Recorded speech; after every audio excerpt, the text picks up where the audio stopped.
But anyway, flowers in general. Now you can see I've got some here on the page in Shortcuts a lot. And I have to confess that not all of them were drawn in Shortcuts a lot. I did actually use my iPad, and I used InkPad to draw a couple. I have to admit that I find drawing things like flowers and stuff, small items that are irregular in shape, is a lot easier if I can actually touch my finger or a pen or a stylus to a surface. I do not find drawing freehand shapes on here particularly easy, and it's not that easy for me, as far as I'm concerned, to get the smoothness of the line that I would actually like. So yeah, for some, definitely I would prefer to use an InkPad on my iPad. And if I get round to it, I'll try and do a little tutorial later on how I did that. But they are so easy, to be honest. If you can hold a stylus, you can do those in InkPad without any difficulty whatsoever. But for shortcuts, can't get my tongue out of a knot this morning. Shortcuts lot. A lot of these were actually done directly in here, and this includes this flower here, and these. The one that I have kept that I did in the iPad program is this one here, because that has a shape which is freehand drawn, and as I said, I find it easier to do that on there. But how do you do these? They're very pretty, but they're not at all difficult. They're really not. You just have to break them down into components, and I'll explain the colouring later. Okay, so imagine we want to do something like a tulip. We select our circle tool and we do a simple oval shape. Now I'm just going to stick this in line mode only. So I'm just going to go to View, Outlines Only. Ignore the ones on the left, concentrate on this one. And I'm just going to up the width so that you can actually see it a bit easier.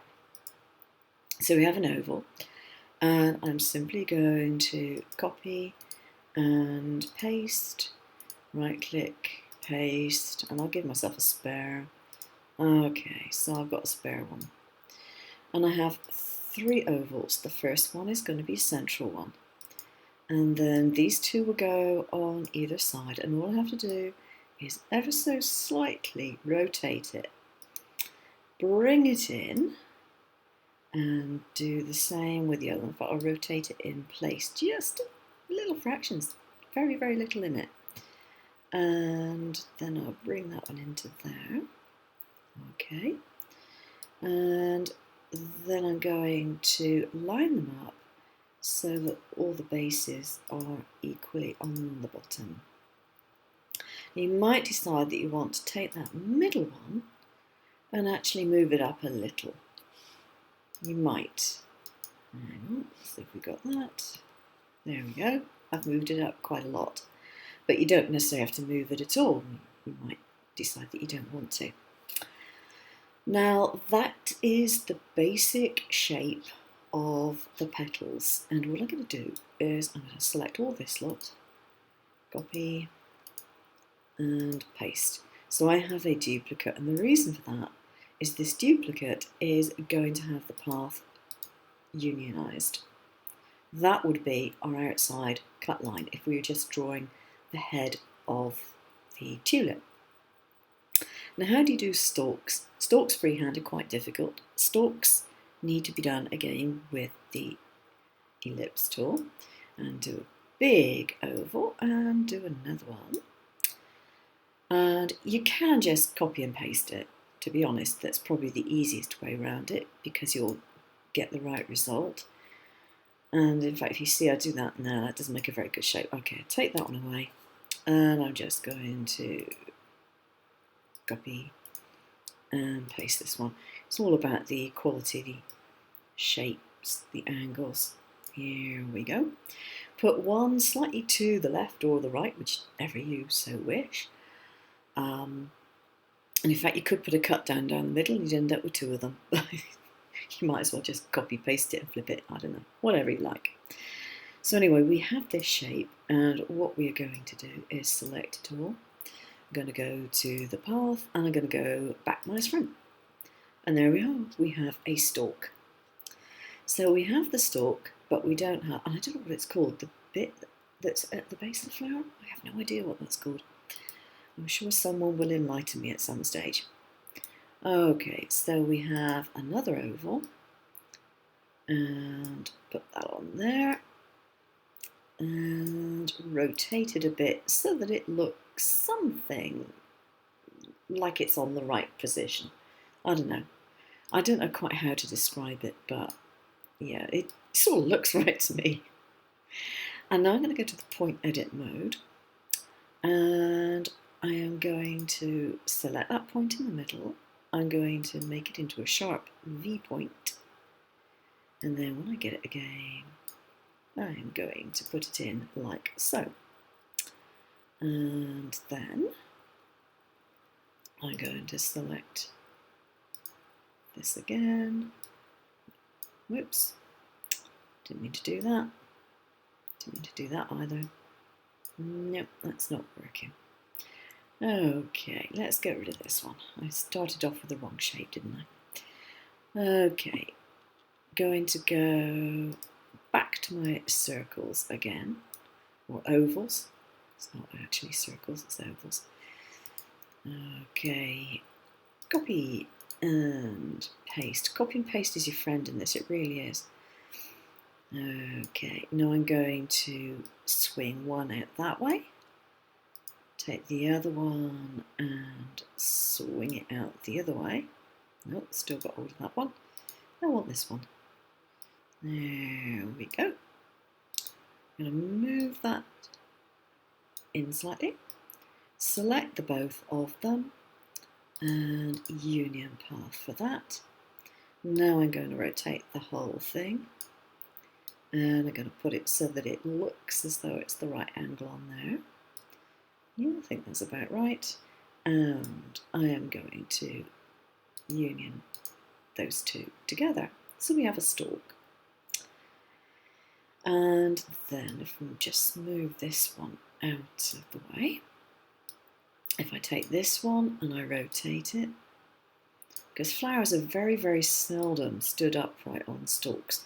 They usually tip in some way or another. And I'm going to arrange that. I'm going to send that to the back. Okay. And now if I take this off of outlines only, you can get a better idea of what it ends up looking like. And you can adjust the size of the head of the flower to actually get your flower fitting in this top bit, whatever it happens to be called. I don't know what it is. You can do that.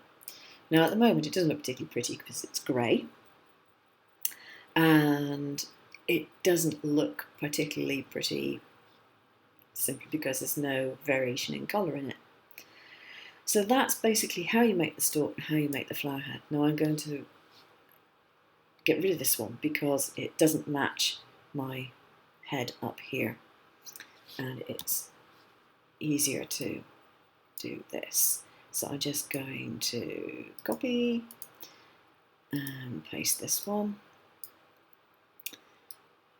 and I'm going to put the union path on that one.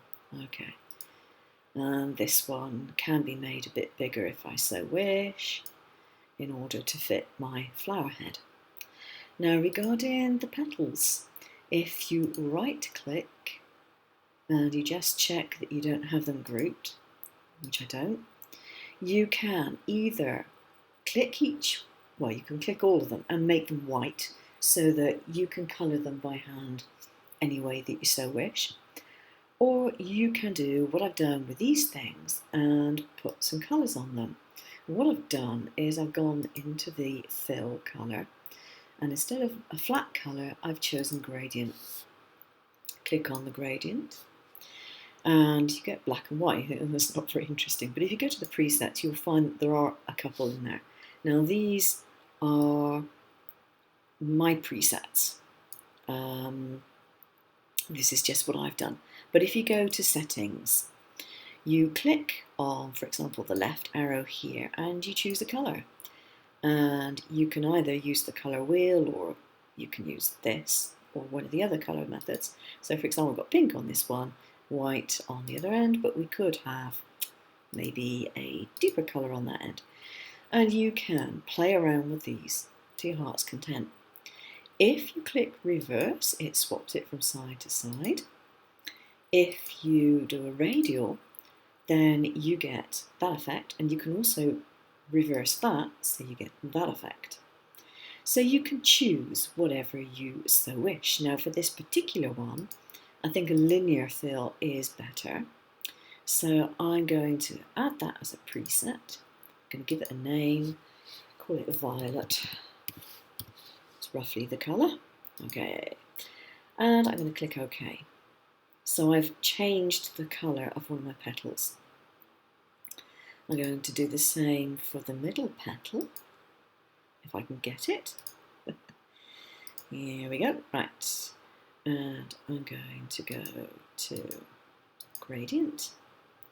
And this time, because I saved the preset, I won't have to faff around with colours anymore.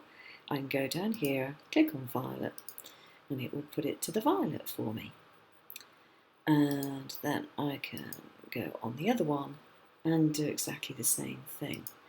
Now, I would do them individually because I would probably choose to alter the gradient slightly for each one, but that's just me being fussy. Not everyone will want to do that. Okay, down here and violet again. Okay, so you can see you have a nicer effect. Now the other thing that you need to know is that underneath the dropper there is a funny looking square here with a gradient colour in it. And what that does is it allows you to change the direction of the gradient. If you go and draw a line down, for example, it helps if I got the thing selected in the first place.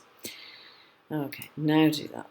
Now if I draw a line down, it changes the gradient in that way. If I click on another one, so I've got this one here, and go back to my gradient and go up, it puts it that way. So there's all sorts of lovely effects that you can get. Play around with the gradients till you get what you want. Then, when you've done that, group it. And then you can rotate it. And you can find the correct angle. You can make it bigger if you wish. Okay, make it bigger by putting that there. And you can find the correct angle for it to lie. I think that's round about right. And then choose, right click, arrange, and send to the back. And then you will get your stalk in the front rather than flower heads being in the front of it. Now this one, I've created a gradient which I called line, which I quite like. And if I go to my presets, I've got line here. Yep, there we go. And so I've got that. And again, I can alter the direction of that preset simply by doing this sort of thing. And when you've got the effect that you want, click on your arrow. If you click off the actual stem out of its box before you've clicked the arrow, it will disappear, the gradient will disappear again. So then I would group all that lot together. I would check that I've got the line type to, in this particular case, print